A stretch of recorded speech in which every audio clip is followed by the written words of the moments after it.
You already know what time it is. Welcome back into the NFL with AJL, episode 81. We're live on a Tuesday. You could have been anywhere else in the world, but you're right here tapped in with us on the show. Hope y'all have had a great week, a great November. Halloween is past. Thanksgiving is steadily approaching. And like we say every week, 2024 does not slow down for anyone, especially not for the college football season. And we've got a packed show on deck for you guys. As always, before we get started, y'all please make sure to like and share that stream wherever you're watching. Subscribe on YouTube, hit the bell, all the things you do for us on social media. Of course, that QR code that the lovely co-host Alan is pointing there. Every bit of social media and podcast content at the NFL with AJL. If you can't find us, you're simply not looking hard enough. Alan, before I spew the topics out tonight, man, want to welcome you into the show. How you been, brother? Doing well, man. Can't wait to get into these banger football games, man. It was a great weekend. Yes, it was, man. It was an absolutely fantastic weekend. We got Georgia getting embarrassed by Ole Miss. We've got Miami finally losing their first game. We've got FSU cleaning house and much more coming on the slate. Y'all check the description, check the title of the show, and you'll know exactly what we've got going, man. Like I said, we got a packed show, so let's not take any more time. We're going to go ahead and jump right into it as my Georgia Bulldogs are absolutely embarrassed, outplayed, second loss of the year on the road to Ole Miss, just outplayed in every single facet, man. Give me some of your takeaways that you saw from a really painful game for Georgia. So to start with, I got to point out Bobo and Beck sabotaging the offense like they have been all season. Sabotagers at law. Yeah, pretty much.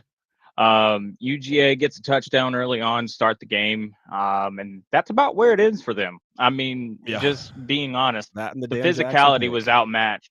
Like, I mean, excuse me, Ole Miss outmatched them physically. That wins football games, especially in the SEC.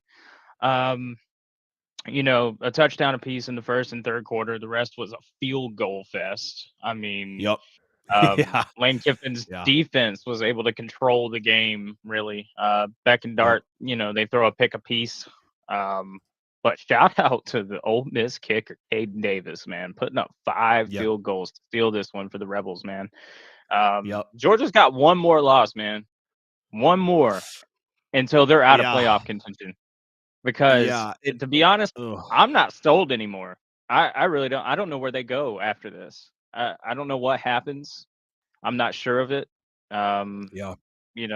We foreshadowed this as a possibility last week.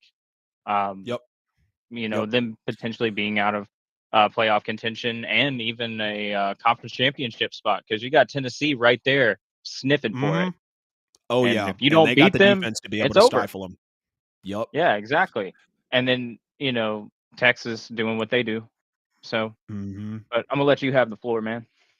Yeah, no worries. It's crazy when you look at Georgia coming in with those 2 losses, the 2 losses being in the SEC as well. So it's definitely tedious for them because, I've heard broadcasters and podcasters talking all week after the crazy Saturday. There's going to be a 10-2 team in the SEC that's left out of the college football playoff because it just won't be justifiable when you look at other resumes, when you look at other records, when you look at the stack of the SEC. And you're right. If Georgia does drop one more game, they're possibly out of the playoffs, more than likely out of the playoffs. They are not going to go to the SEC championship with 3 SEC losses. They'll really have to bank on, Texas A&M beating Texas to give Texas 2 SEC losses. Because at the top, it's Texas and who else is at the top? I think it might be Ole Miss, actually. I want to say Texas and Ole Miss actually might be at the top of the SEC, with not a lot of please fact check me on that. But we know that if Georgia falls to 3 losses, not only will that give them a 3rd loss, but it'll give them a 3rd SEC loss as well. So it's just going to make it even tougher for them. And, maybe you and I could even get a show tomorrow, maybe just a segment with you and I talking about the college football rankings once they come out. Tennessee and Texas A&M are on top of the SEC right now. Tennessee and Texas A&M, or Tennessee and Texas? Yep. Tennessee and Texas A&M. They're both 5-1 in the conference play. Right, and then Texas just has the 1 loss to Georgia, which is also conference play as well. Right. Yeah, they're 4-1 in conference, so they're 3rd. Right. It's getting hairy. Georgia has to beat Tennessee this weekend, and they've got to cross their fingers for another SEC team in the standings above them to lose, of course. And, I just look at that Texas A&M Texas game, and I'm going to be an Aggie for life watching that one, hoping that my dogs can get into it. But let's get into some of the takeaways of the game. Like you said, of course, Beck and Bobo just absolutely sabotaging this team. That'll be a point that I get to in a minute, but it can't go unmentioned here. And we kind of learned something new about Carson Beck today, in this game, oddly enough. But Jackson Dart, he comes in off a legendary 562-yard game for Ole Miss, a school record that was held for 55 years. Walking into this game, he didn't have 562 in this game. Ole Miss comes in most sacks in the country, so it's a great pass rush for Georgia to fear, and they knew that was going to be a weapon for them. Georgia was going to have to fear that Ole Miss pass rush in this game. Ole Miss also came in with the third most penalty yards in the country and 52 points allowed under Lane Kiffin to top 5 teams as well. So, there were some weaknesses there for Georgia, some weaknesses there for Ole Miss as well. I thought, Georgia's defense had a good statement early on with the Dan Jackson interception. I just think that was Jackson Dart trying to settle in at home, playing against that Georgia defense. And like you said, outside of that pick and a touchdown for Georgia early on, that was really it. I did appreciate Mike Bobo running the ball more in this game, but it was very clear that it was not working. And Ole Miss kept stuffing it up the middle on the outside. And when you shut down the run for a team, and that you are eliminating that from them, you can pin your ears back as a pass rusher, as the defense, as the front seven, go get on the quarterback. I did appreciate the aggression on the 4th and goal to punch it in for Georgia early on. Glad Jackson Dart got out of that injury scare as well. But this is how I knew the defense for Georgia on the night. Redshirt freshman Austin Simmons comes in, and he was absolutely dealing. He had our defense letting up wide open passes in between zones. And when you just look at the first half for Georgia offensively, 69 yards of offense. Their 6 drives went touchdown off a short field from an interception, 4 straight punts, and then the end of the half. Again, Bobo running the ball more, but Georgia was just getting worked in the trenches in the first half. 20 rushing yards, the least and a half in 3 years, 2 sacks allowed on Carson Beck, 5 tackles for loss. You go into the second half. I thought the first drive out, was decent. I hated that we stalled at the end, had to settle for 3. We had 4 plays of 10-plus yards in the first half, and we had 4 plays of 10-plus yards on that first drive coming out of halftime, and we had 3 all of the first half. So Georgia starts to show you some signs coming out of the half that they're going to be able to, to do something great. But then you take a look at the Georgia secondary out there playing like the Alabama Crimson Tide, major liability. Really, and prove me wrong, Alan, or pipe in on this. Can you remember one contested pass in this game? I feel like every time Jackson Dart dropped back, had a completion to a receiver, they were wide open. They chewed up yards on Georgia, and Jackson Dart was just playing very well. I mean, am I wrong to say that Georgia did not contest a single pass that Ole Miss actually for a completion? Their defensive every completion was wide open.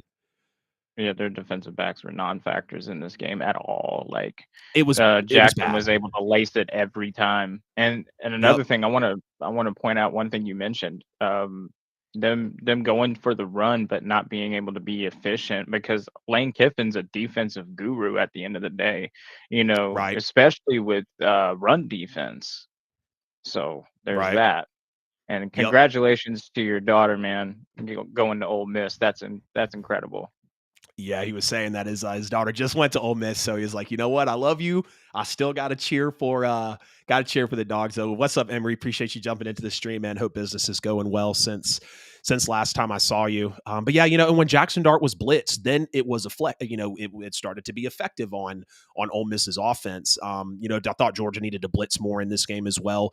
Carson Beck did have a really nice play in this game. 3rd and 3 throw with about 4.5 minutes to go in the third quarter. Absolutely beautiful. He went through his reads, hung in a muddy pocket with pressure. One of the few times he did that night. Kept his feet moving, delivered the strike, got the first down, but then he fumbled, just plays later. That was really a game changer, and then really just a great play from Ole Miss's defense as well, again, with that pass rush. So through 3 quarters, Bobo was keeping every pass short and in front of Carson Beck, and I think he finally started to hear, okay, Carson Beck's got all these turnovers in these last games. No need to restate the numbers because we've said it here on the show. But even in 7 SEC games, Carson Beck, 10 touchdowns, 12 interceptions, not looking very good. And we know those types of interceptions don't win you football games. There's a lot of screens in this game that were hit or miss. I was not a fan of the play calling at all. Bobo was coaching very scared. Beck was very timid. And last time Georgia overcame a deficit like this in the fourth quarter, 10 points, 1999 on the road at Vanderbilt. Nate Frazier gets stripped a couple times in this game as well. I think he's really got to work on his, grip strength as a running back for sure.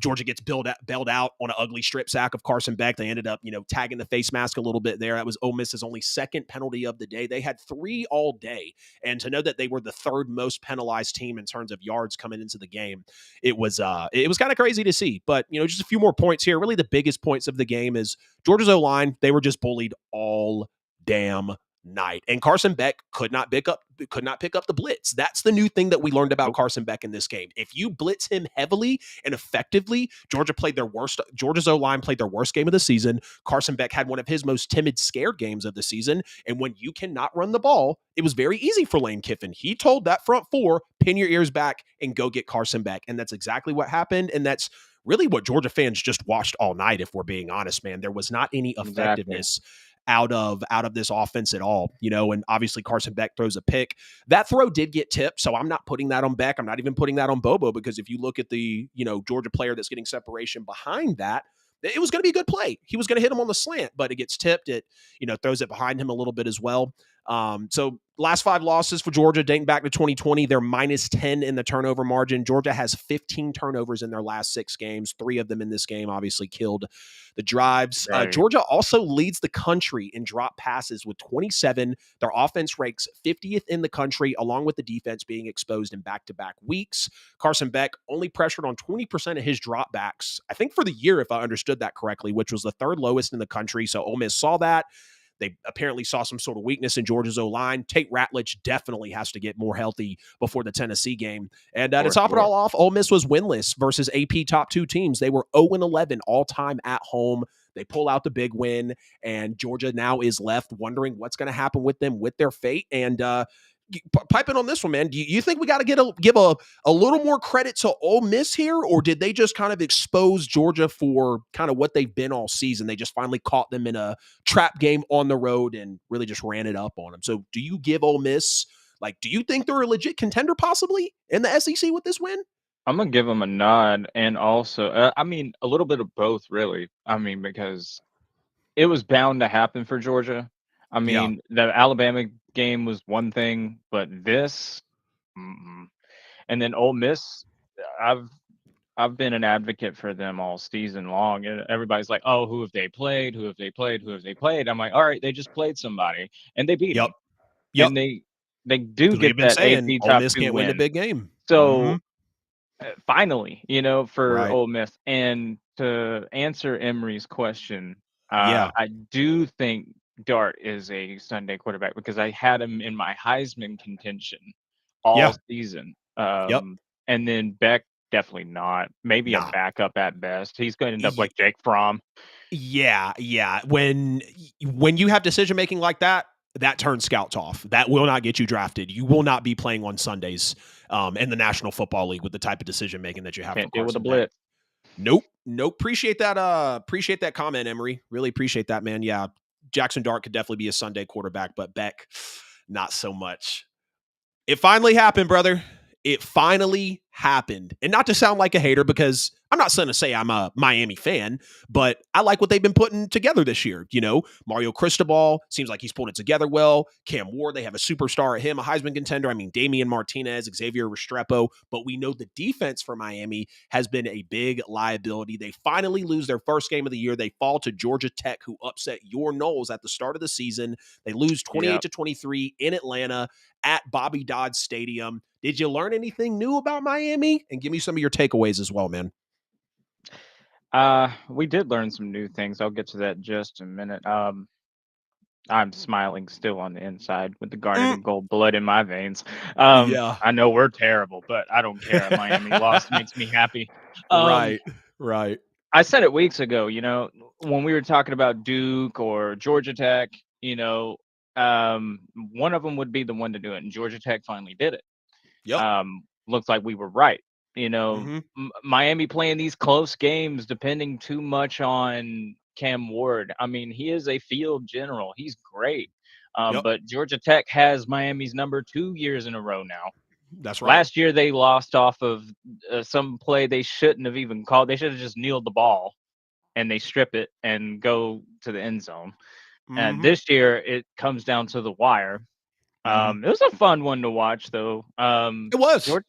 Georgia Tech managed to score in every quarter. That was what was the most important for Right. them. They Right. scored a touchdown every quarter. Something you have to do with a team like Miami, because Especially you with that know number 1 offense in the country. Cam being the field general he is, he can make something out of nothing. So Mhm. Definitely um a superstar. what hurt Miami was not scoring at all in the second quarter. Mhm. Um, For sure. and to be honest with you, man, they can't afford to really lose another game, because No. I'm not saying they're going to be out of playoff contention or even out of the ACC championship, because Right. they're just a one-loss team, and so is SMU, and they're looking at Yeah. that ACC championship, and they're looking at a playoff spot, Yeah. and they're a pretty good team, man. They stomped FSU into the dirt, so Right. they beat them worse than Miami beat us. So, Right. um, but I'm gonna let you take away with it. No, you're good. I'm actually looking up. I feel like okay, no, they don't. Miami does not play SMU to finish the year, but they'll more than likely They're play lucky, SMU in the yeah, they are because I think they would drop that game. More than likely going to play SMU in the ACC title game. I'm with you though. I mean, when you have, the last 2 games on your schedule with, those opponents not being really anything, can you really guarantee that Miami with a one loss, number 1 offense in the country, they haven't played anybody. Yes, they've had the ACC play that's been tough for them, but it has not been very impressive for one, the right? teams that Miami's been beating, and two, when you look at the Cal game, when you look at the Virginia Tech game, when you look at the Duke game, you look at the Louisville game, and then it finally rears its ugly head in the Georgia Tech game as well. The defense was really bad on third down against Georgia Tech, but it's going to be tough because they got to win the ACC chip definitely to get in. And I don't know if they'll do that against SMU. I think they are good enough to do it, but SMU smells blood in the water. They've been playing their ass off. They're the first team out. Like they will be seething. Well, not seething, that's kind of the wrong word, but they will be foaming at the mouth at this game when, not if, when they get the chance to play Miami in the ACC championship.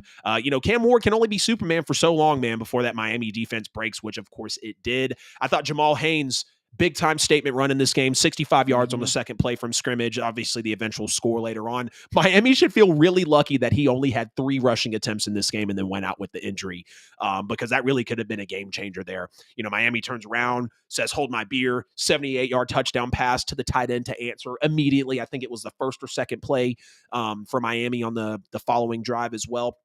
I thought Georgia Tech's defense, I want to give a shout out to Georgia Tech's defense. Brent Key got these guys motivated. I'll be honest, I Hmm. don't know the defensive coordinator's name, but the head coach definitely got his guys juiced up. Excuse me, playing at home. They had a 4th and 3 stop. That's so funny. Siri just came on like I'm actually, excuse me, like I'm actually talking. That's so funny. What did I even say? Anyways, so big time 4th and 3 stop from Georgia Tech. It was really pivotal. They had another one on 4th and 1 that was early in the third quarter. Both of those times Georgia Tech was up 14-10 and they got the stop. Georgia Tech never let go of the lead again once they went up 14-10. And just to be honest, Cam Ward was pretty sloppy on both of those 4th down plays. Oh And yeah, Miami was 1 for absolutely. 4 on the day on 4th down. I thought Georgia Tech did a great job stopping Miami on those pivotal 4th downs. And we already know Georgia Tech, they're one of the best rushing offenses in the country. They're so creative. They don't let up. They did not let up in this game to the tune of 271 rushing yards. They had 8 different people have a rushing attempt in this game. They're switching out their quarterbacks. Haynes King is kind of hit or miss. Jamal Haynes goes out hurt. Right. 7 guys have 3+ carries. Out of the 8 people that had a rushing attempt, 7 of the 8 had 3+ rushing attempts. 271 yards will beat just about anybody in the sport of football. Pee wee, high school, college, NFL. You're not going to win a football game giving up almost 300 yards. I mean, on the ground, your defense is going to be gassed. They're going to be tired. You remember what it was like earlier in the year against Georgia Tech, and then you turn Yep. around and against Boston College, they just run up the checkbook with the rushing yards on the Seminoles. Yeah, But it because was everybody actually watched tape on that game. Yep, absolutely. And Georgia Tech ran it up on you guys too. It was a season high given up for Miami on 271 rushing yards. They also gave up 18 first downs as well. Cam Ward had a definitely Sunday worthy NFL throw, a little over the shoulder drop in the bucket, touchdown pass to Isaiah Horton to get Miami a little bit back into this game. I want your thoughts real quick on the targeting call. Did you see the targeting call that they had in this game? Where it not Um, Miami, number 99, kind of a face mask on can't remember the Tech running back, but his helmet's kind of already coming off a little bit. And then 99, I thought just made a great textbook hit, put him on the yeah, ground. yeah. Oh yeah, yeah, yeah. Go ahead. Go ahead. There's been a lot of those calls this season that are just like so close. It's like either way you go, somebody's mad. You know what I'm saying?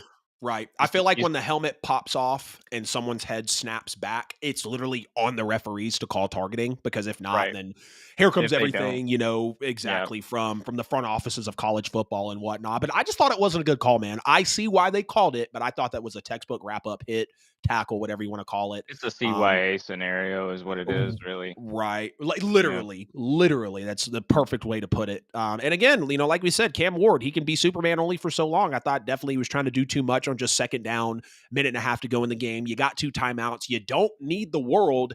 And he's trying to come up with anything possible. I get it. You're the superstar. You're the best player on the team, potential number 1 overall pick. You know, you're a big reason why this team is undefeated up until this point.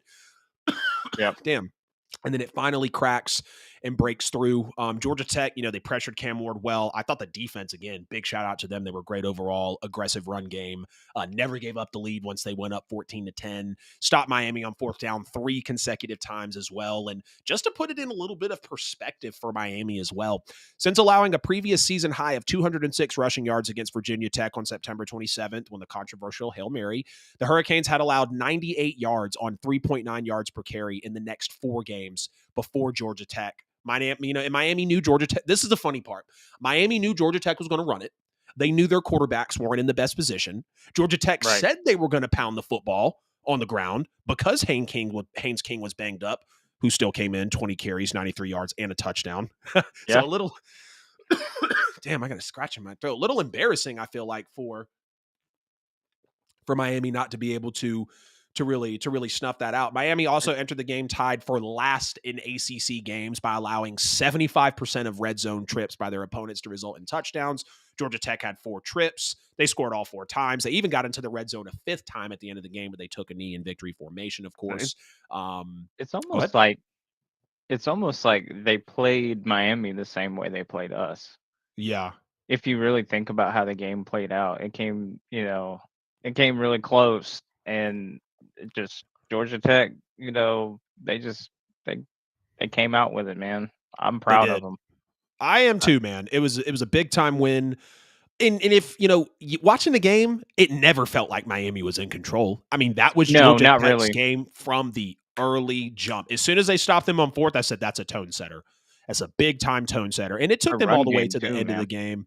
Oh, yeah. 271 rushing yards will beat any team, any level of football, any day. I want to get to this question from Emery. Thanks for getting in the comments for us, man. So if it ended today, what 2 teams do you think would play in the SEC championship, Alan? I'm eager to answer this. Such a tough question. It is a tough question. Alabama looked. I'm going to go with the battle of the UTs, Tennessee and Texas. Yeah, that's fair. That's fair. I don't know, man. Let me look up these SEC standings real quick, just because I want to give you a solid answer. And honestly, the last 2 to 4 weeks of college football are going to make everybody's really head determine spin. this. Yes, absolutely. Yep. So if it, come on now. Yeah, I'm looking for SEC standings, not SBC. Yeah, you got to scroll over. I'm done. Yeah, I'm like, what is this? Okay, it's right next to SEC. So at the top of the conference, we've got Tennessee, Texas A&M, Texas, Georgia, and Ole Miss. I definitely think the top 6 teams right after Ole Miss is Alabama as well. That's so tough to say. Alabama. Right. I'll tell you the teams that I'm not confident in the SEC title game. That's going to be they're not going to be there. They've got 3 losses overall. Yeah, I had to push the slide out there.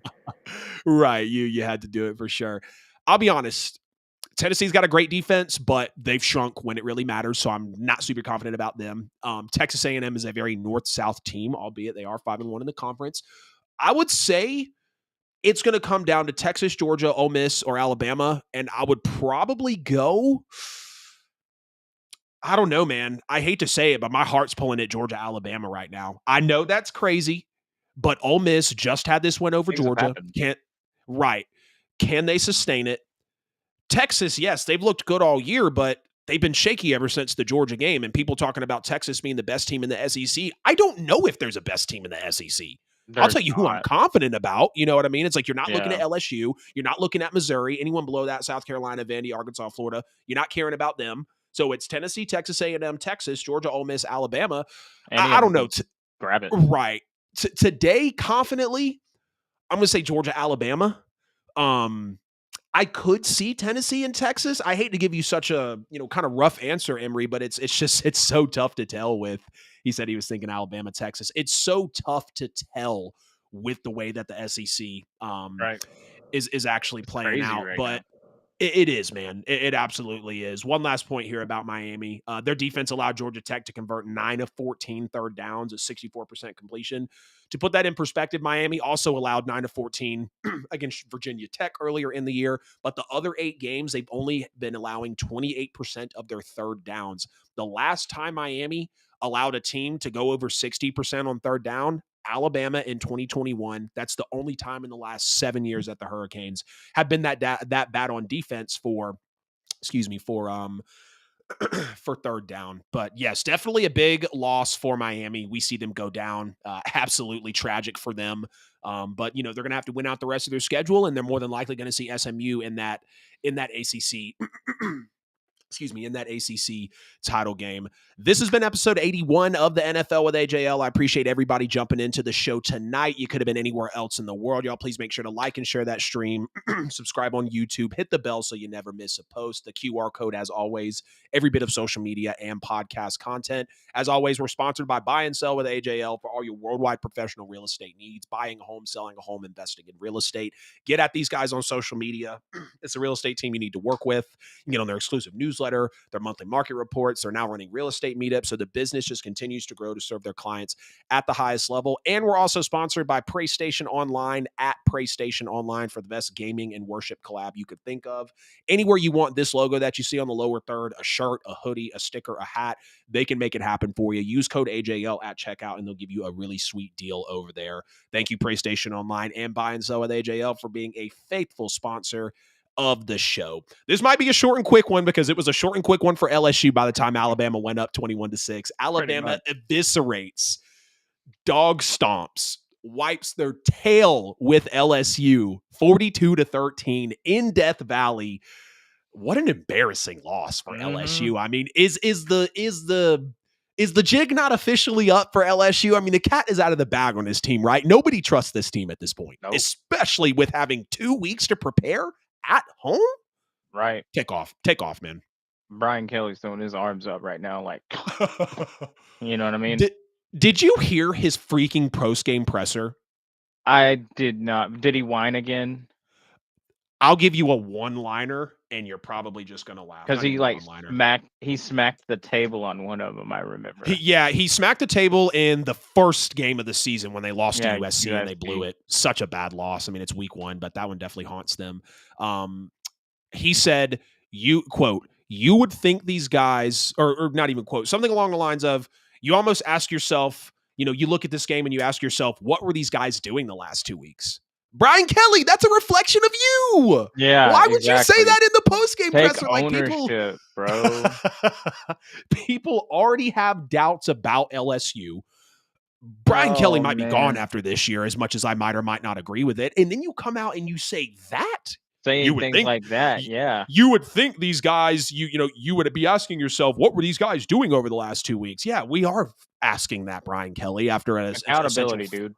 Exactly. After an essential 42-6 loss. I just kind of thought he, threw his team under the bus in a little way there. But anyways, man, continue. Sorry. I just didn't know if you saw that atrocious post-game comment. We're going to get into this in a minute, I'm sure. But look, you gotta act with some poise and accountability to be a head coach. I'm not sitting here trying to tell Brian Kelly how to be, but you got coaches like Mike Norvell. Say whatever you want about him. He's taking accountability every week we've lost. Right. Oh, yeah. Sitting at 1-8, he's just like, he doesn't look lost. He doesn't look confused. He's just like, well, we're just bad. What do you want me to say?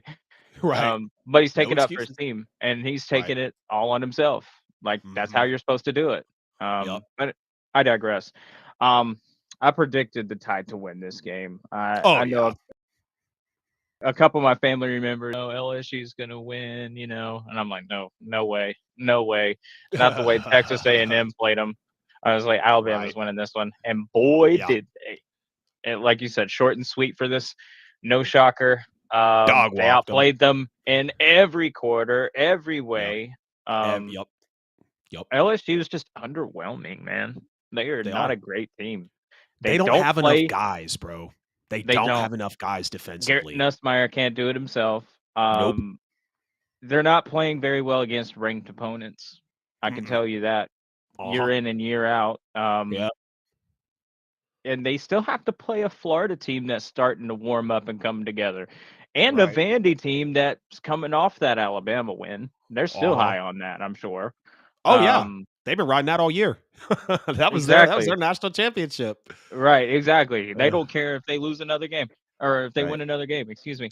Right. Bama showed us that why they're number 9, and Jalen Oh yeah. Milroe had them 4 rushing touchdowns, enough said. I mean, that's the ball game.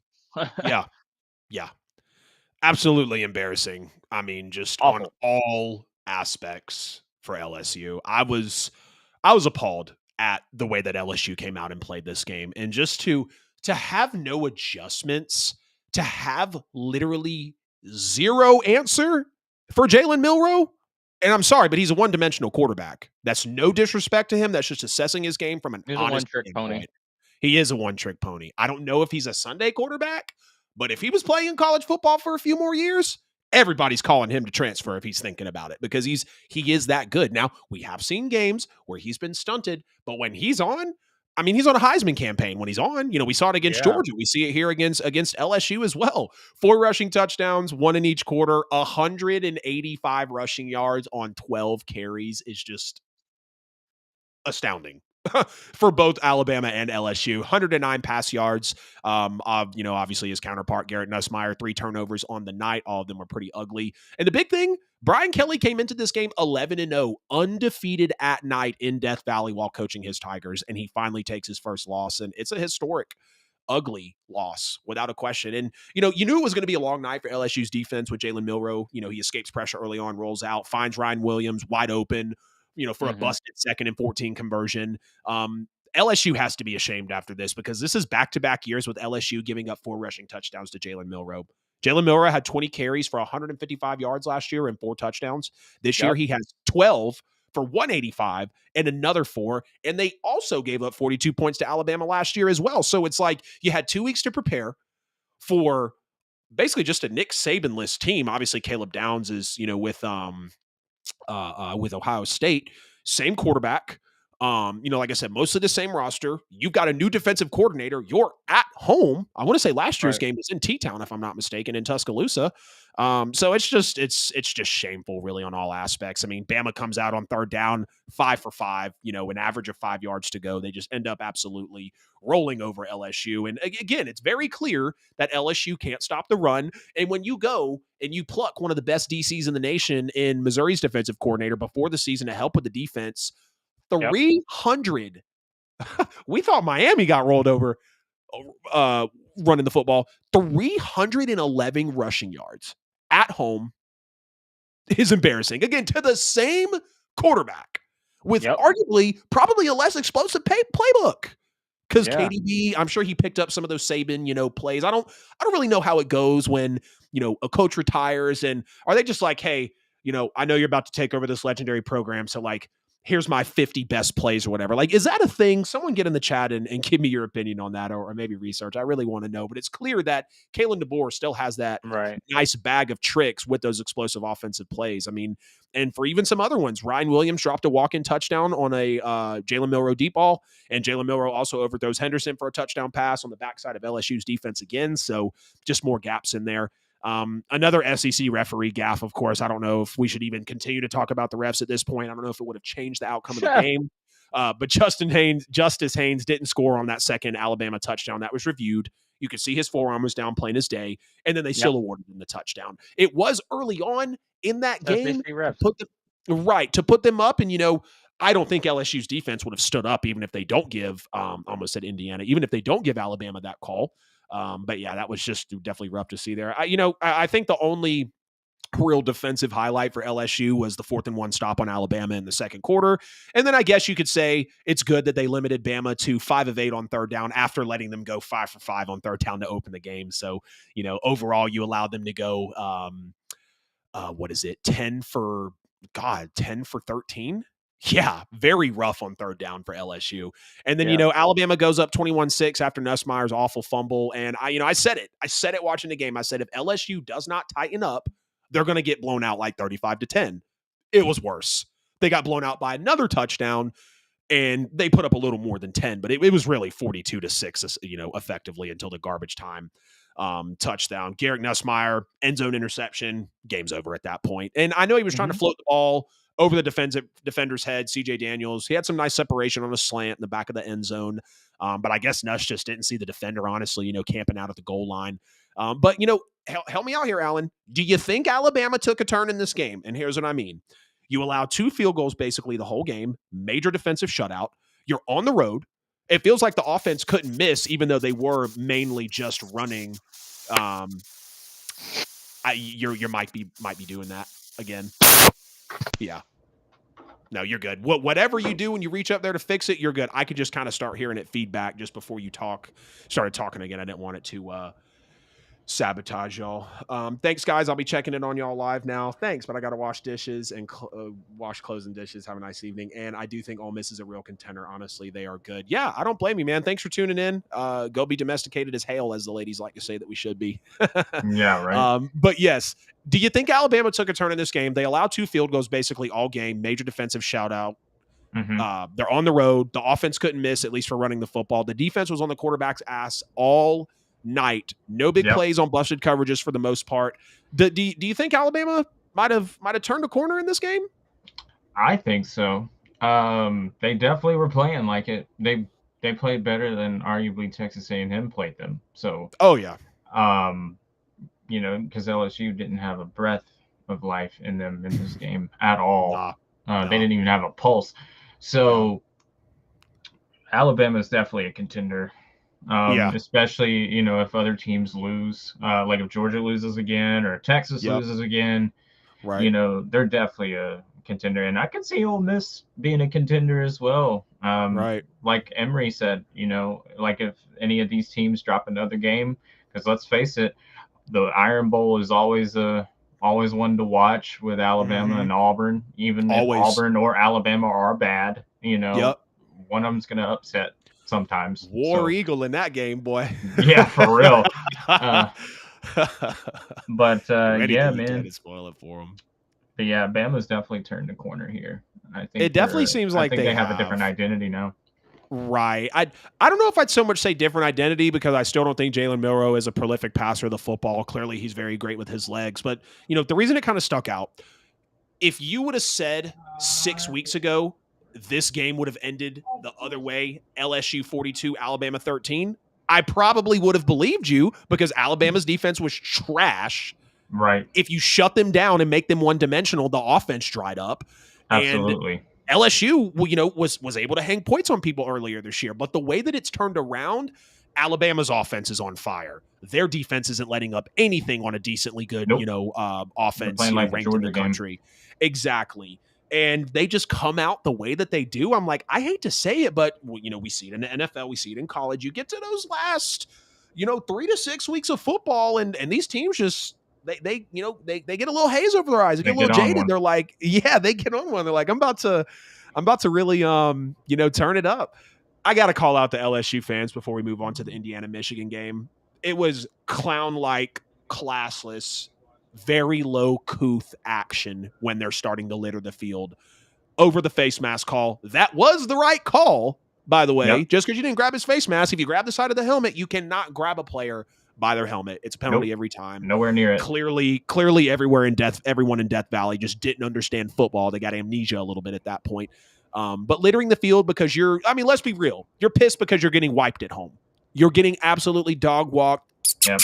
Come here, little puppy. Like, it was that bad, bro. They were anything that Alabama wanted. Anything. They got it. You get mad when you're getting beaten Fortnite. Yes. And you want to throw the controller. You're like, I'm off this game. Like, that was the essential reaction to that. Yeah. And shout out Kirk Herbstreit. He's like, he was They're like, why calling is how this it a is. thing? Yeah, he's like, why is this a thing? He was like, just looking like Rest in clowns. peace, Ben. Yes, rest in peace, Ben. Had me bawling my eyes out on a Saturday morning in college game day. Taylor was next to me, pretty. man. She was, yeah. He got a new dog already? Yeah, I think so. I can't remember his name. But he's I'll have to I'll have to check it out. Yeah, R.I.P. Ben, man. Fly high, brother. That was a beautiful pup. The fact that he was able to be with him so much is really great. But yeah, Herbstreit calling it out. Why is this a thing? It's classless. It just looks so lame. Like it doesn't get you anywhere. It absolutely doesn't at all. But y'all get in the chat, get in the comments some more. Let us know what you think about Alabama dominating LSU, Georgia being embarrassed by Ole Miss, Miami dropping their first game as well. And let's go ahead and get into the next segment of the show as Indiana gets tested for the first time all season.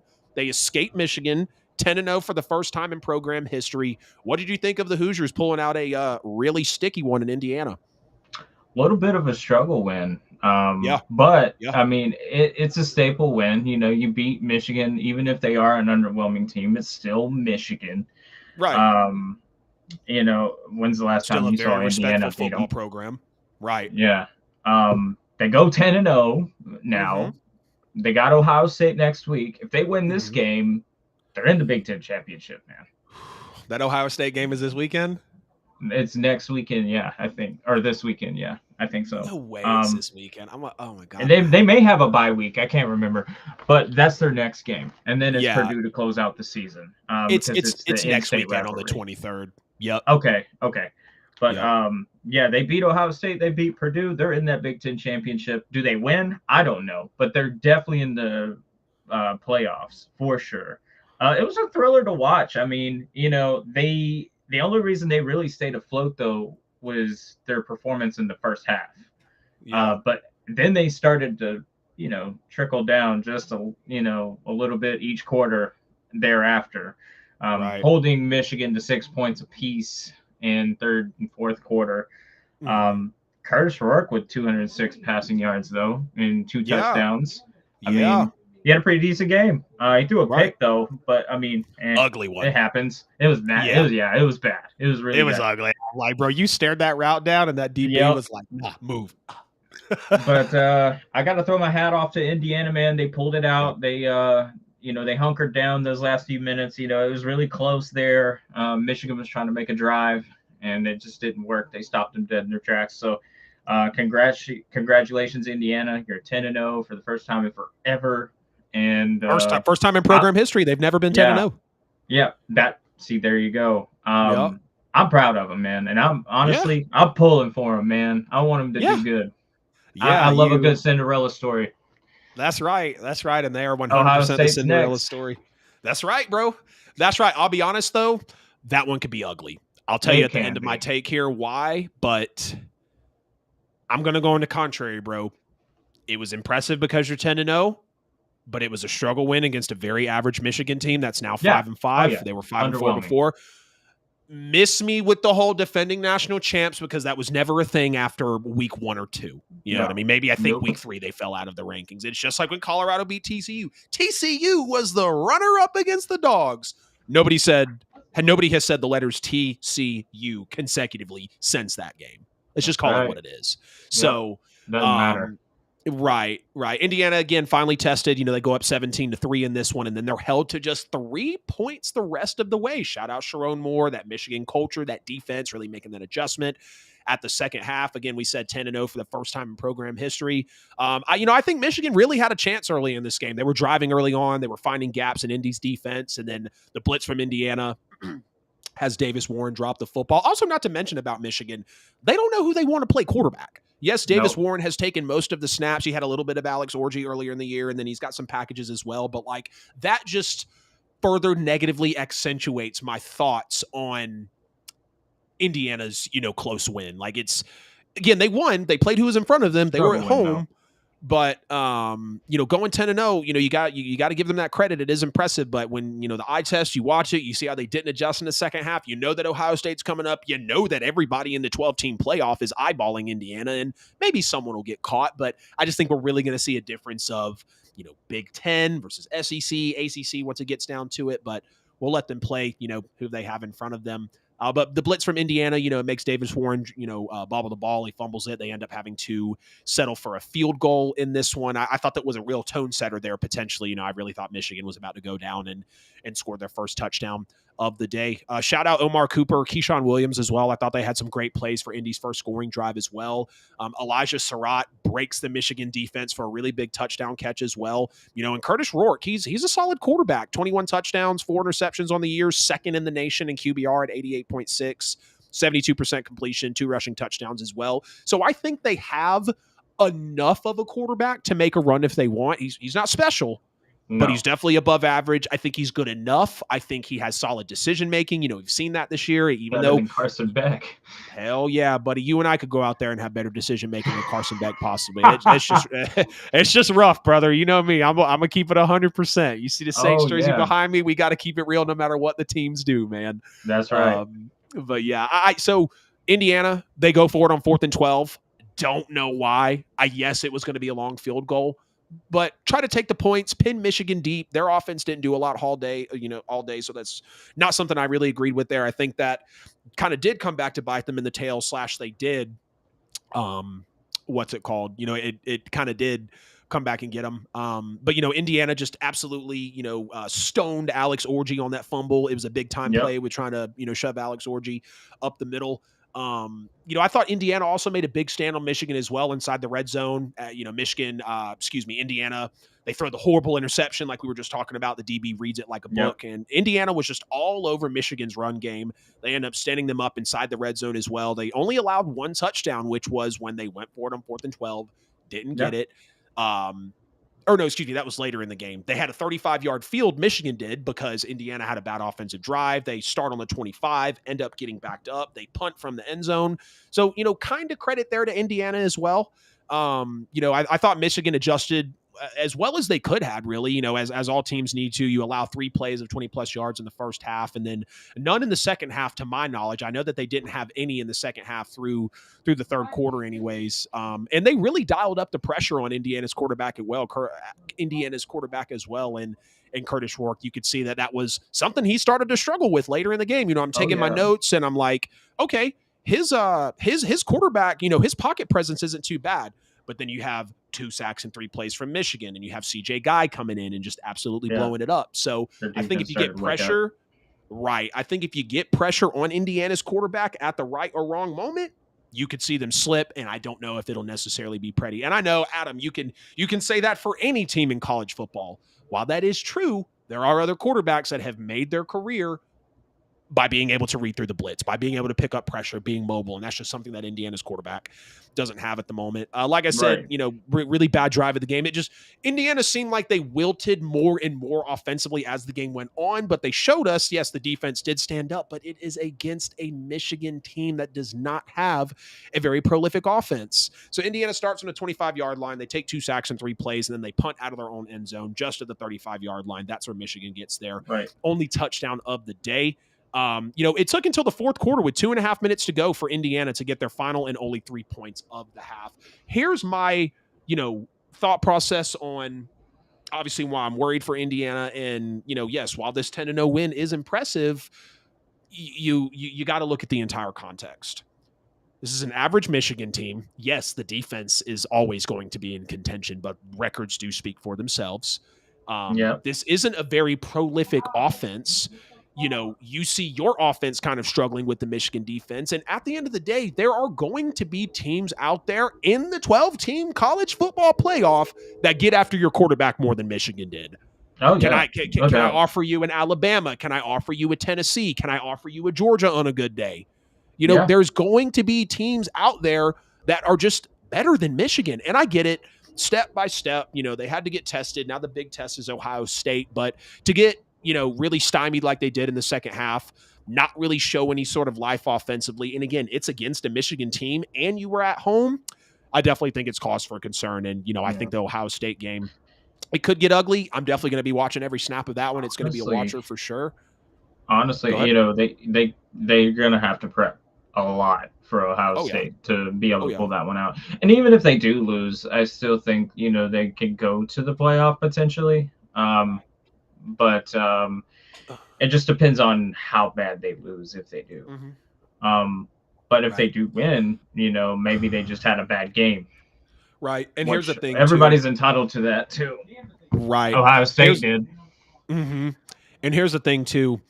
How is the committee going to look at an Indiana team that's 11-1 potentially, and their only loss is to arguably the best team in the country in Ohio State? Exactly. Can the committee leave them out, Alan? Not really, no. I don't think they can, bro. Not to me. But you're going to look at this Michigan game. Yeah. Close. You're going to look at the Ohio State game. If they win, they're good. No one can say anything else. I still think they will have more tests ahead of them in the college football playoff. But it's really going to come down to strength of schedule. Indiana has by far the weakest strength of schedule in the top 12. Like, nobody is 30 placements behind them, I think, if I remember correctly. 102nd, 103rd. I think the next closest one was like 75th or whatnot. Right. So, yeah, strength of schedule matters. And some people say they hate that argument, you can only play who's in front of you. Yes, but if you're playing cupcakes and teams out here like Georgia and Tennessee and Texas, especially Georgia, and let's say Florida was in the mix, who are playing, let's just keep it with Georgia, the number one strength of schedule, half of our opponents have been ranked. We opened the year with a ranked opponent, albeit it was Clemson and we were in Atlanta. But, that type of stuff really matters. So, the committee's actually going to be dropping the new rankings here in about 5 minutes, but we'll definitely hit this last topic on the show before we get out of here. Mike Norvell and FSU are cleaning house after a putrid 1-9 start. Obviously, Norvell fires the offensive coordinator / offensive line coach Alex Atkins, the defensive coordinator Adam Fuller, and the receivers coach Ron Dugans, however you want to say it, on Sunday. It's about time, man. What are your thoughts? I know you were saying that, that athletic director is going to have to come down. Some people are saying that Mike Norvell should be the one to go. But from a diehard FSU fan's perspective, what were your thoughts on this? And take as much time as you need, bro. I want you to get it all out. I had a damn field day. I ain't going to lie. I was happy. I was so happy. Our defense has been playing bad all year. So is our offense. Even when Alex Atkins got back from suspension, and everybody wants to pin it all on Mike. And granted, he is the head coach at the end of the day. It's his team. But I've seen this argument, and it kind of pisses me off when you say, oh, the only reason you went 13-0 last year is Jordan Travis. And I'm like, that's not true. You had Keon Coleman, you had Jared Burris, you had Fabian Lovett, you had, you had so many players, and some of them are still here.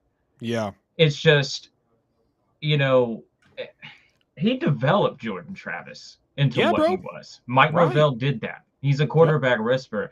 And also, everywhere he's been, the only other head coaching job he's had, he got Memphis back to prominence and got him to an AAC title game, I believe. Yeah, Mike Norvell's been a solid guy. He's been a winner for the most part. And then every season he's gotten them further and further and further. It went from the 5-win to the 10-win, and then to the 13-0 season. Now he's having the worst season since Bobby Bowden took the team over in 1976. The year after Bobby Bowden came in and did his thing. Man, it's either fire your coaching staff or pack your bags and resign. Yeah, and 100%. Mike wasn't about to abandon what he's built here. Nah. Or try not after y'all got gaffed the way that y'all did last year. Right. And you're losing commitments left and right. And we're not even going to talk about the Orange Bowl because the players were so heartbroken about not getting in the college football playoff.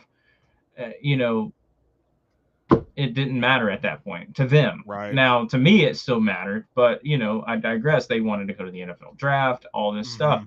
Right. I think Mike made the necessary call. Adam Fuller, Ron Dugans, Alex Atkins, all great coaches, all nice guys, but it wasn't clicking anymore, and it had to. Something had to happen. A change had to happen. It was broken. You had to fix it. Right. And if we're sitting here at, 7-5 or 8-4 next season, I'll be happy. I won't be too mad.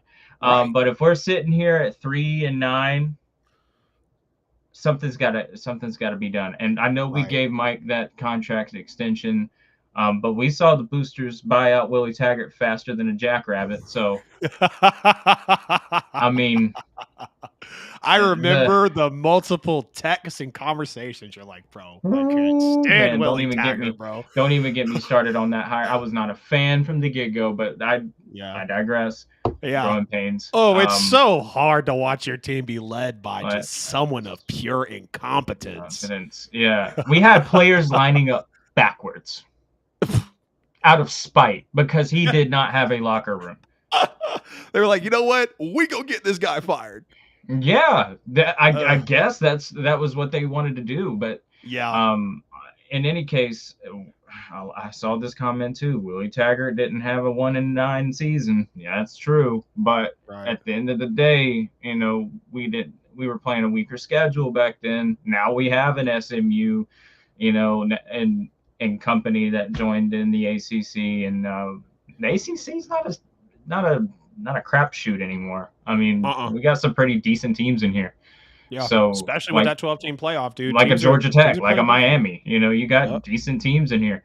So yeah, man, I'm overall happy with the decision. Something had to be done. And please, God, do not let DJU back on the team next year. Encourage a transfer, please. Yeah. DJ, encourage a transfer. If DJU is honest with himself, I think he knows he's not a Sunday quarterback. And I'm a podcaster sitting here in Atlanta, Georgia, saying this on a camera, so it's easy for me. But the eye tests don't lie, okay? Nope. He was a little lightning in a bottle at Clemson. Is it Oregon State, correct? Oregon State Beavers? State, yeah. Yeah, he was with Oregon State. I thought the roster there was pretty solid, still not much production. And then this year, just an absolute crapshoot as he is. He's a Florida State Seminole. I think Florida State is very intelligent. They, good prospect at quarterback next year. Obviously, we hear that these firings came just a day after the Seminoles lost their 6th straight game, 52-3 at Notre Dame.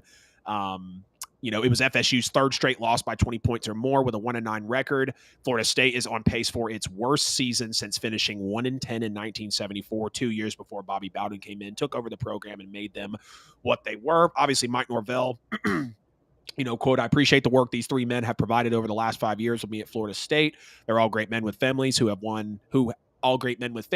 also poured into our program. We had many great moments together here, and I've never doubted their passion for our players and for Florida State. But unfortunately, we have not upheld the Florida State standard with our results on the field this season. I did not make any of these decisions lightly, but I felt changes needed to be made to elevate our program back to where we all desire it to be. Very well said. He's saying all the right things. And like you said, you're either going to have heads roll after the worst start in 50 years, or you're going to be going. Like, the AD is going to be looking at you. And like you said, it might not necessarily matter that he got a 10-year extension after flirting with the Alabama vacancy and, extended, is going to pay him $84 million over the next 10 years through 2034. I want to add this little through 20. Yeah, through 2031, excuse me. Norvell said co-defensive coordinator / linebackers coach Randy Shannon would take over defensive play calling, and other staff members will help replace the departed / newly fired people.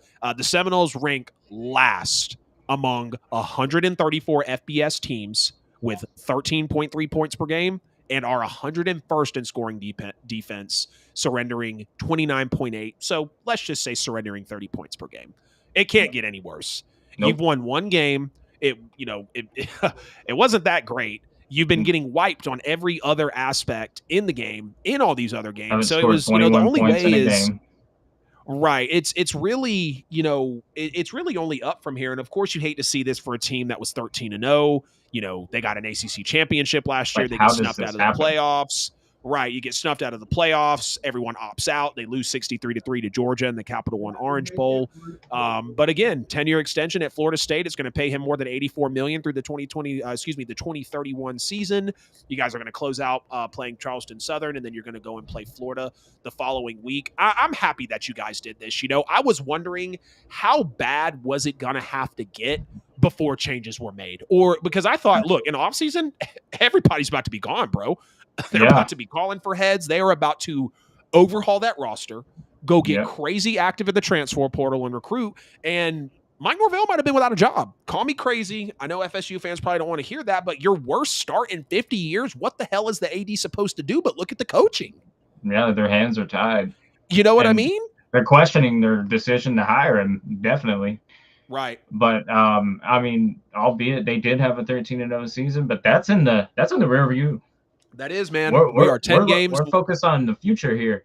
Yep, we are 11 games removed from that. One of those being a 52-3 loss you just came off of. One of those being a 63-3 loss for my Dogs that you came off of in the Orange Bowl last year, like we just talked about. But changes needed to happen. It was essential for Florida State. You know, it couldn't have been any worse. And like I even told you, I was thinking like, man, we talked about Florida State, you know, a good bit at the beginning of the year, but then they just fell off bad. And, you know, you keep checking in on them and it's like, damn, are they going to win a game? Are they going to win a game? And then boom, they're here at 1-9. You told me that they wiped the slate clean, you know, kind of. And I was like, we definitely got to bring that up as a topic on the show. But, you know, they got to get out there. They got to get a more aggressive coaching staff. They have to recruit like crazy. And they just need to get guys, elite guys. They need to start flipping transfers. They need to start sending the house like you do on College Football 25. Whatever you got to do to get these recruits to come over to Florida State. Because it is a legendary program. It is a historic football organization. Like everybody knows that. And I want to see you guys prosper back up. I think that y'all should have been in the 14 playoff last year because what more can you do than win? Yeah. What more can you do than win? Jordan Travis doesn't get injured, we're in the playoff. I don't think 100%. 100%. And I think even with the fact that Jordan Travis was hurt, y'all still should have made it. I don't care if it was Brock Glenn, Tate Rodemaker, whatever, bro. Mike Norvell had those guys motivated. Y'all were playing to win. Y'all came out and won every single game. So I truly feel for the Florida State fans to then turn around knowing that maybe feeling like, you know, last year was your year and then, okay, we got robbed of that. And then we come out and we have, you know, a horrible season as well. So like definitely moves. Oh, go ahead. Maybe it's karma for the way we reacted to it last season. I don't know. Yeah, it could be, man. I don't know if that's it. I just think, you know, sometimes you just get caught out in the water, bro. This I've never seen anything like this. Aside from the 3-9 Auburn team, I've never seen anything like this. It is a pretty historic collapse, and maybe we can even bring it up on later shows. You know, like this downfall needs to be studied. This downfall needs to be studied because it is astronomical the way that they are dead last in the country in offense and in the bottom 25%, if I'm thinking correctly, of the country for defense, giving up almost 30 points a game. I mean, a 52-3 loss, 3 straight losses by 20 plus, but I'll get off your back about it, bro. You're a hell of a man for being able to stand up here and say that your team sucks. They might suck for the near future, but you guys got to go out and you got to get your recruits. Yeah, you bleed garnet and gold, bro. Just like I bleed red and black and gold, man. It ain't no different, brother. That was episode 81 of the NFL with AJL. We appreciate the hell out of everybody jumping into tonight's show. You could have been anywhere else in the world, but you were right here tapped in with us on what has become the best college football season ever to date. The SEC is crazy. Georgia got embarrassed by Ole Miss. Miami loses. Florida State's cleaning house. Indiana escapes Michigan. LSU eviscerated by Alabama. So what do we really know other than we've got the rankings coming out here in just a few minutes? Hell of a show, man. Hell of a show. Appreciate you jumping on. As always, y'all please make sure to like and share this stream before we get out of here. The subscribe button, the like button, the bell, the share button, the QR code, all the things you do to support us rocking out the AA segment with college football every week and on the NFL with AJL. Don't forget that we are sponsored by Buy and Sell with AJL and PlayStation Online. Also, appreciate everybody again jumping in, tapping in. Y'all getting the comments as you listen to the